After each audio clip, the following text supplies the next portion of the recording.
आशा करता हूँ आप सब बहुत अच्छे होंगे। मेरा नाम है सिद्धांत अग्निहोत्री। स्टडी क्लोज पे आपका बहुत बहुत स्वागत है। न्यूक्लियर बात चली है, पता चला है। एक और चीज़ आपको पता चलेगी। पहली बात तो यार हमारा स्टडी क्लोज थोड़ा सब्सक्राइब कर दो। आप लोग प्यार तो बहुत देते हो, बट सब्सक्राइब आप है तो हम हैं। दूसरा, हमने एक ट्रैवलिंग चैनल शुरू किया है, तो प्लीज़ आप उसको भी सब्सक्राइब करें। डिस्क्रिप्शन कमेंट बॉक्स में लिंक है। तो रशिया क्या कर रहा है, वो उसने न्यूक्लियर मिसाइल बनाई है। ये बहुत खतरनाक है, बहुत खतरनाक। दिक्कतें हैं। अच्छा, डोनाल्ड ट्रंप ने जो डिपार्टमेंट ऑफ वॉर है, ठीक है, उसको ये निर्देश दिए हैं कि न्यूक्लियर बनाना शुरू कर दो। अब न्यूक्लियर बॉम्ब ऑलरेडी है, न्यूक्लियर वेपन्स ऑलरेडी है ट्रंप के पास, लेकिन निर्देश ये है कि ज़्यादा से ज़्यादा न्यूक्लियर बनाओ, क्योंकि बाकी देश भी कर रहे हैं तो हम भी करेंगे। और ये बहुत ही अनफॉर्चुनेट है कि रशिया ने इस तरीके का वेपन बनाया है। रशिया ने ऑलरेडी न्यूक्लियर ड्रिल्स शुरू कर दी हैं। आप देख सकते हो कि ये इनकी जो खतरनाक मिसाइल है, देखो नाम बहुत खतरनाक है, ब्रोवेत्स्निक। ये डेवलपमेंट में है 2021 से लगातार। और ये न्यूक्लियर पावर क्रूज मिसाइल इतनी डेंजरस है कि इसको फ्लाइंग चेरनोबिल बोला जा रहा है। टाइम्स ऑफ इंडिया का ये बहुत अच्छा आर्टिकल है जिसको हम डिस्कस करेंगे, लेकिन ये बहुत ज़्यादा खतरनाक है। हाँ, ठीक है। तो इसलिए इस मिसाइल से डोनाल्ड ट्रंप काफ़ी ज़्यादा डर गए हैं। और डोनाल्ड ट्रंप बोल रहे हैं भैया ये तो बड़ा खतरनाक हिसाब किताब, क्योंकि अगर ऐसा हुआ तो एक वॉर छिड़ जाएगी, एक मतलब रेस छिड़ जाएगी। अब ये रेस किसकी है? न्यूक्लियर वेपन्स की। अब बंद हो गए ना सब भाई। चाइना लगातार अपने न्यूक्लियर वेपन अपग्रेड करता जा रहा है। 100 न्यूक्लियर वेपन उसने तड़ातड़ बनाए हैं पिछले 5 सालों में। और ये सारा डेटा जो है सिपरी के पास रहता है, और अपने ओरिजिनल जो ज़खीरे हैं वो कोई नहीं बताता कि कितने सारे हैं। लेकिन ये जो रशिया का मूव है, ये कहीं ना कहीं एक रेस शुरू कर सकता है। और अब देखिए, अमेरिका पूरी दुनिया को बोलता है एनपीटी लाया, सीटीबीटी लाया, लेकिन ट्रंप क्या बोल रहा है कि न्यूक्लियर बढ़ाओ। मतलब एक तरीके के ये डेंजरस है ना, ये डिस्ट्रक्टिव। एक ही न्यूक्लियर वेपन काफ़ी है। आप देख रहे हैं कि पिछले 2-3 सालों में कितनी दिक्कतें हैं। मैंने एक लेक्चर बनाया था, अभी वो थोड़े दिन बाद अपलोड होगा, कि यूक्रेन जो है, मेन न्यूक्लियर वेपन यूक्रेन के पास थे, और रशिया ने ये यूक्रेन को बोला कि अपने न्यूक्लियर वेपन त्याग दो तुम, और यूक्रेन ने त्याग दिए। 1991 से लेकर 1996 तक ये जो पीरियड था यूक्रेन का, ये बहुत ही वल्नरेबल था, कुछ नहीं था उनके पास। रशिया ने बोला हम तुमको एनर्जी देंगे, हम तुमको पैसा देंगे, न्यूक्लियर वेपन हटा दो। अगर यूक्रेन न्यूक्लियर वेपन नहीं हटाता, आज उनके जितने भी न्यूक्लियर पावर प्लांट है वो बिजली के लिए हैं, तो आज यूक्रेन भी एक न्यूक्लियर पावर होता। और रशिया की औकात नहीं थी कि यूक्रेन को फिर अटैक कर देते। लेकिन ये बहुत बड़ा ब्लंडर था, द बिगेस्ट ब्लंडर। और अब रशिया अपने न्यूक्लियर जखीरों को बढ़ा रहा है, तो इसकी बहुत अच्छे से बात करेंगे। AI tool 60 coupon code use करें। दुनिया का सबसे सस्ता मात्र 400 रुपये का कोर्स है। डिस्क्रिप्शन कमेंट बॉक्स पे लिंक है। सर्टिफिकेशन कोर्स है और 1 साल की वैलिडिटी है। मात्र 200 सीट्स बची हुई है बस। अमेरिका का गोल्डन डोम प्रोजेक्ट 2025, ये कहते हैं कि भाई कितने भी न्यूक्लियर वेपन आ जाए हमको कुछ नहीं कर पाएंगे ये, क्योंकि हमारे पास तो एक सुरक्षा है, डोम है, हम डोम बना लेंगे। और डोनाल्ड ट्रंप ठहरे पागल आदमी, तो वो यही सब बोल रहा है। $175 बिलियन, 175 सबसे बड़ा प्रोजेक्ट। कोई अगर डिफेंस की बात करते हैं तो $175 बिलियन का प्रोजेक्ट, मतलब आप समझ रहे हो कि कितना पैसा यहाँ पे फूका जाएगा सिर्फ इस डिफेंस, इस चीज़ को बनाने के लिए। लेकिन ट्रंप ने कहा है कि ये हम बना के रहेंगे, ये एक ऐसा डिफेंस सिस्टम होगा कि कोई भी मिसाइल हमको भेद ही नहीं पाएगी, एक डोम टाइप का बना लेंगे। ये कहा जा रहा है पूरे नॉर्थ अमेरिकन कॉन्टिनेंट को ये कवर करेगी, ताकि चाइना तो कभी कुछ करेगा नहीं और रशिया मिसाइल ना मार पाए। न्यूक्लियर वॉर कभी नहीं होने वाला यार, इतना सबको बुद्धि होती है। और नहीं भी होती तो अगल बगल सबको होते हैं। अब 1945 में भी हो गया था, उस समय चीज़ें अलग थी। पहली बार ऐसा बॉम्ब आया, टेस्ट किया, सब मर गए। अब पता है, अलग अलग रिसर्च ये कहती हैं कि कितना खतरनाक हो सकता है। तो न्यूक्लियर वॉर धमकाने के लिए ठीक है भाई। देखिए, पाकिस्तान, इंडिया, पहले पाकिस्तान क्या करता था, न्यूक्लियर से धमकाता था। मुझे लगता है भारत को भी अपनी न्यूक्लियर डॉक्ट्रिन चेंज करने की ज़रूरत है। लेकिन प्रॉब्लम, मतलब इससे ना अनसर्टेनिटी बढ़ती जाएगी, खतरा बढ़ता जाएगा, डर बढ़ता जाएगा। वैसे भी इंसान जो है वो अपने मतलब आखिरी पड़ाव पे ही है, क्योंकि ऐसा लग रहा है कि हम लोग एक दूसरे को ख़त्म कर लेंगे। तो प्रोजेक्ट जो है वो सबसे एम्बिशियस मिसाइल प्रोजेक्ट है।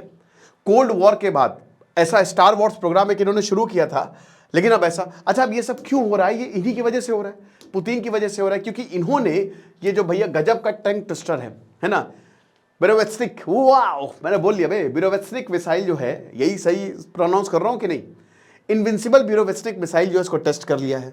अब जब रशिया ने ये किया, ये वेट कर रहा था वैसे रशिया कि ठीक है ट्रंप का क्या स्टैंड रहता है, ट्रंप ने लगा दी सैंक्शन, खत्म हो गया, कोई वॉर नहीं रुकने वाला, रशिया आगे बढ़ता रहेगा, ठीक है। तो ये जो न्यूक्लियर पावर्ड और न्यूक्लियर केपेबल क्रूज मिसाइल है SSC-X9 स्काईफॉल बिरोवेस्टिक, ये इतनी डेंजरस है कि इसको चलता फिरता चेरनोबिल बोला जा रहा है। 1986 में चेरनोबिल हादसा आपने देखी है कि नहीं सीरीज, बहुत ही शानदार। चेरनोबिल हादसा जो हुआ, क्या हुआ, यही यूक्रेन में ही न्यूक्लियर रिएक्टर फटा, अनस्टेबल हो गया कोर, पूरी दुनिया इसके चपेट में आ जाती। जो भी वहां पे गया रेडिएशन ने खा गई, उसे खा गई, मार दिया रेडिएशन ने, ठीक है। न्यूक्लियर रेडिएशन बहुत डेंजरस होती है, आप उसके चपेट में आएंगे आपका मरना तय है, और सबसे दर्दनाक मौत, क्योंकि आपकी शरीर गलने लगता है। शुरुआत में तो रेडिएशन बहुत चीजें, मतलब आपको लगेगा बहुत फिट हो, लेकिन धीमे धीमे आप खत्म होने लगोगे।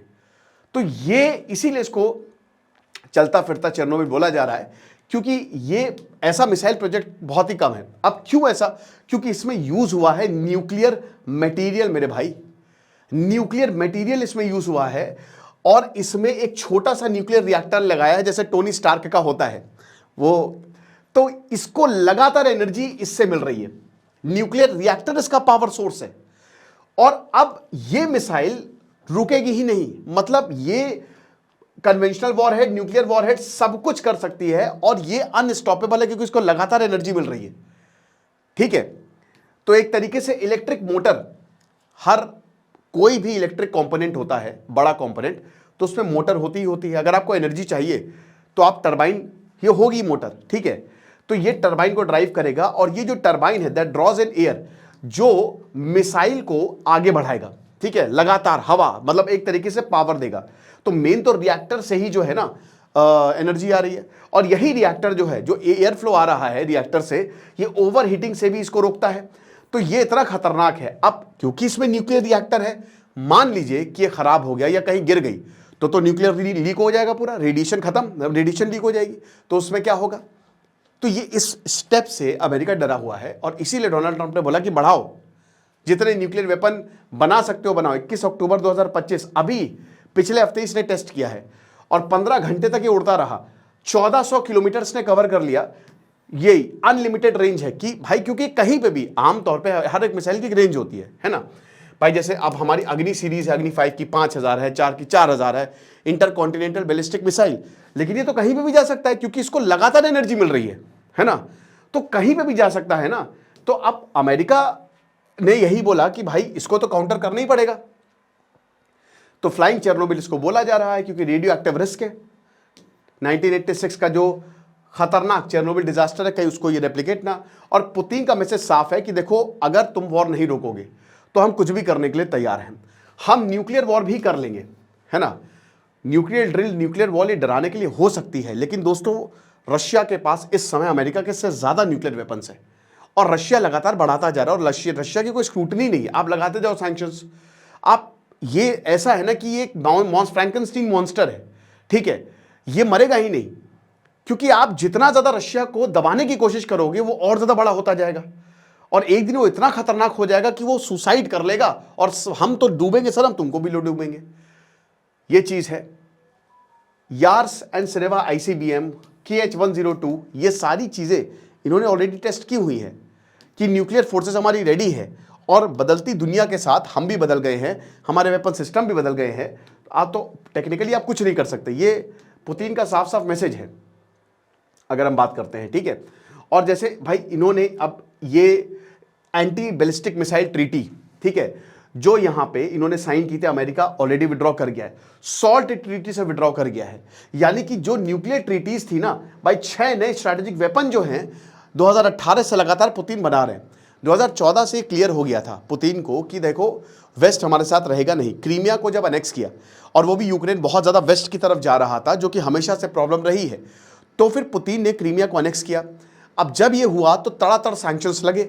तो अब पुतिन समझ गया कि भाई जितना हो सके वेपन्स बनाओ, और इसी में ही हम काम कर सकते हैं। तो ये जो इनकी स्टार्ट ट्रीटी है और सब खत्म हो गई है एक तरीके से। सॉल्ट ट्रीटी में बोल रहा हूँ, सॉरी, स्टार्ट ट्रीटी है, ठीक है। अमेरिका जो है, पुतिन ने हालांकि बोला अभी पिछले महीने कि हम दोबारा से इस ट्रीटी को शुरू कर सकते हैं, अभी सब अलग अलग है। ठीक है, फिगर पिक्चर यही है दोस्तों कि जो गोल्डन डोम है, जो टंग ट्विस्टर है, बढ़िया है। तो ये प्रोजेक्ट जो है ये दुनिया के लिए बहुत बड़ा खतरा है और ये न्यूक्लियर वॉर का रिस्क जो है वो बढ़ाते हैं। आपको क्या लगता है, आप मुझे कमेंट बॉक्स में ज़रूर बताइएगा। बाकी आप हमारे AI की कोर्स को अवेल करें, आपको बहुत ज़्यादा फायदा होगा। खुश रहे, पढ़ते रहे। दिस इज सिद्धांत अग्निहोत्री, साइनिंग ऑफ।